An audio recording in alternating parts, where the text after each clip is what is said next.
बढ़ने का भी पूरा अवसर दिया जाए।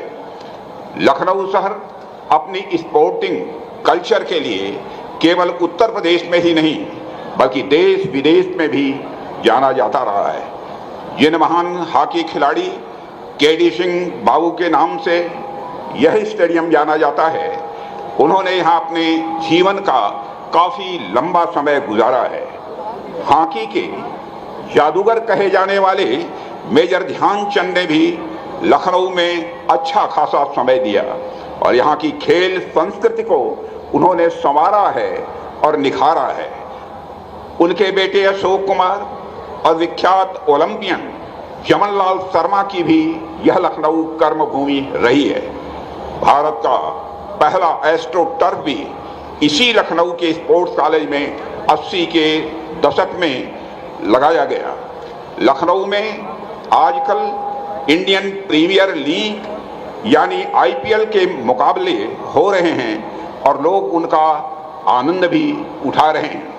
मगर एक समय था जब इसी केडी सिंह बाबू स्टेडियम में शीश महल ट्रॉफी नाम से क्रिकेट टूर्नामेंट का भी आयोजन होता था और टीम इंडिया के बड़े बड़े क्रिकेट खिलाड़ी इस लखनऊ में खेलते हुए नजर आते थे।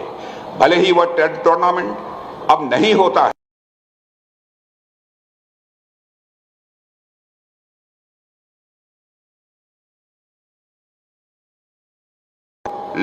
एथलेटिक्स के कोच से समझा जा सकता है कि आजादी के बाद जब पहली बार नेशनल गेम्स का आयोजन किया गया तो 1948 में हमारे आपके इसी शहर लखनऊ में ही किया गया था।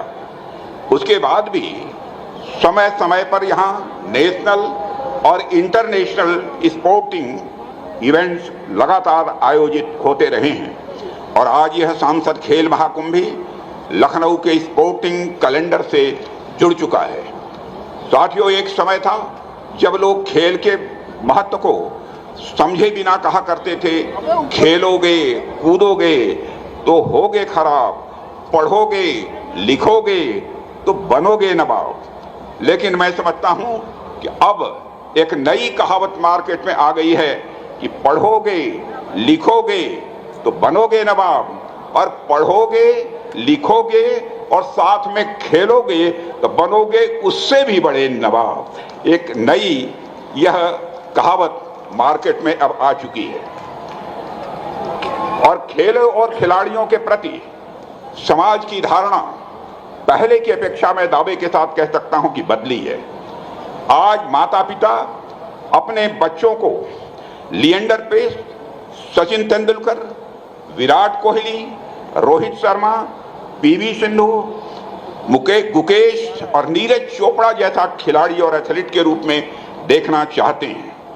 साथियों, यदि खेलों को कैरियर की नज़र से न भी देखा जाए तो खेल के माध्यम से युवाओं का नेचुरल तरीके से, प्राकृतिक तरीके से, स्वाभाविक तरीके से पर्सनालिटी डेवलपमेंट भी होता है और मैं मानता हूं किसी भी व्यक्ति के व्यक्तित्व के समग्र विकास यानी कम्प्रिहेंसिव डेवलपमेंट के लिए यह आवश्यक है। जब वे लक्ष्य हासिल करने के लिए कड़ी मेहनत करते हैं, हारने के बाद फिर से प्रयास करते हैं और टीम में शामिल होकर आगे बढ़ते हैं तो उन्हें चुनौतियों का कैसे सामना करना चाहिए यह अच्छी तरह समझ में आता है।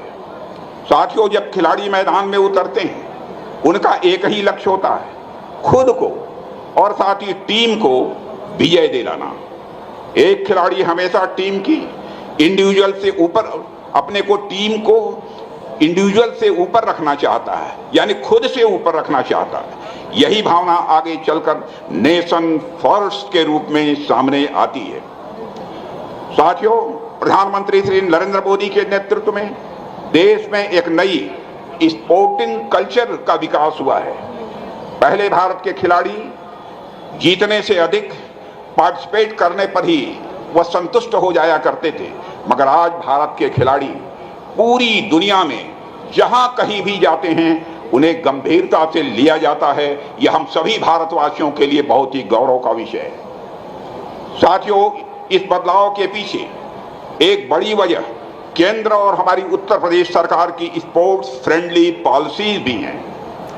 आज खेलो इंडिया के तहत 3000 से अधिक खिलाड़ियों को प्रतिमाह 50,000 रुपए की सहायता दी जा रही है, जो उन्हें प्रशिक्षण, आहार, कोचिंग, किट, आवश्यक उपकरण और अन्य जरूरतों को पूरा करने में मदद करती है। साथियों, आपको जानकर यह सुखद आश्चर्य होगा कि जमीनी स्तर पर लगभग 1000 खेलो इंडिया केंद्रों में हजारों खिलाड़ी इस समय प्रशिक्षण ले रहे हैं। आज के बदले भारत में छोटे शहरों, गांवों की प्रतिभाओं को खुलकर आगे आने का भी मौका मिल रहा है। साथियों, इस सांसद खेल महाकुंभ में जो भी खिलाड़ी भाग ले रहे हैं,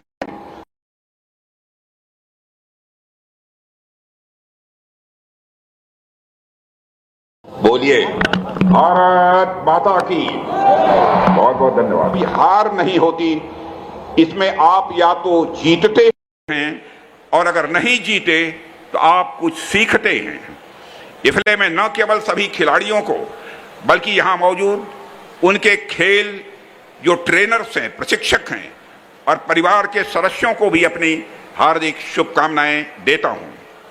साथियों, आज जो खेल महाकुंभ यहां आयोजित किया गया है, उसके परिणाम आने वाले वर्षों में साफ दिखाई देंगे, जब लखनऊ के युवा खिलाड़ी बड़ी संख्या में राष्ट्रीय और अंतर्राष्ट्रीय स्तर पर पदक हासिल करके वह लखनऊ की धरती पर लौटेंगे।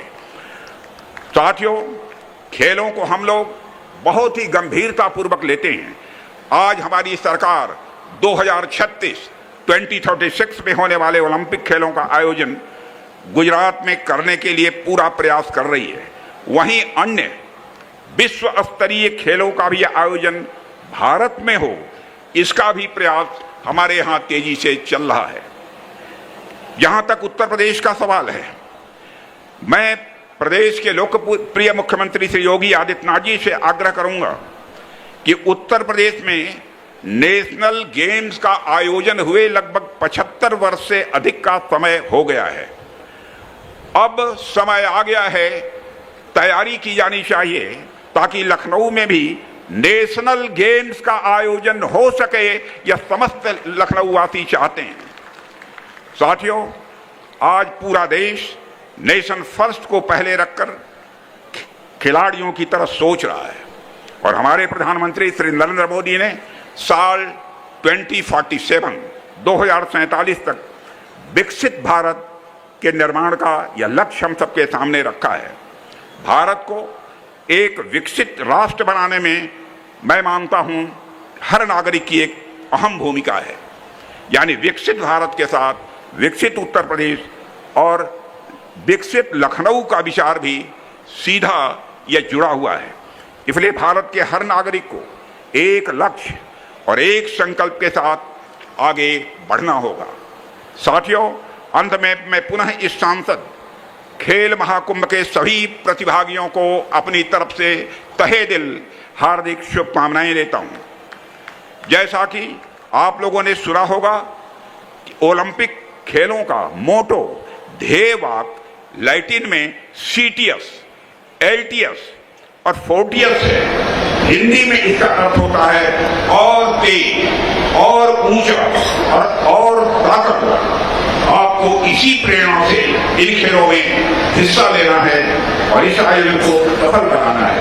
आप सभी को मैं बहुत बहुत धन्यवाद देता हूं।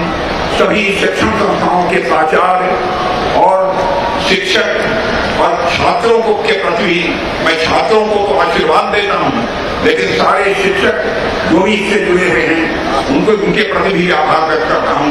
और डिस्ट्रिक्ट एडमिनिस्ट्रेशन ने जिस लगन के साथ इस कार्यक्रम को संपन्न किया है, इसके लिए मैं डिस्ट्रिक्ट